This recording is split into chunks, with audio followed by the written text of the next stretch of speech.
Saudara, dalam rangka memantau proses pembelajaran tahun ajaran baru di masa new normal COVID-19, Kapolres Simelu melakukan tinjauan langsung ke beberapa sekolah.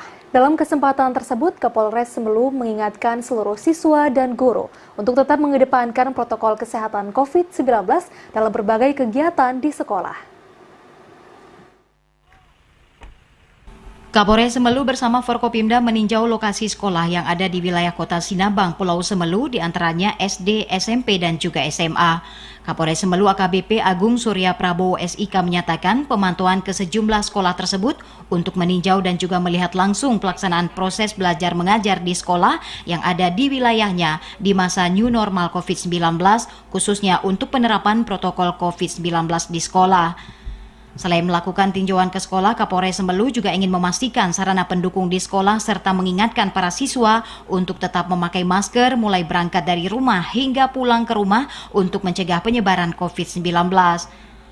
Dari pantauan tim liputan TVRI di setiap sekolah, Kapolres dan Forkopimda melihat cara dekat sarana pendukung penerapan protokol COVID-19 mulai dari tempat cuci tangan, ruangan belajar maupun pemakaian masker di lingkungan sekolah.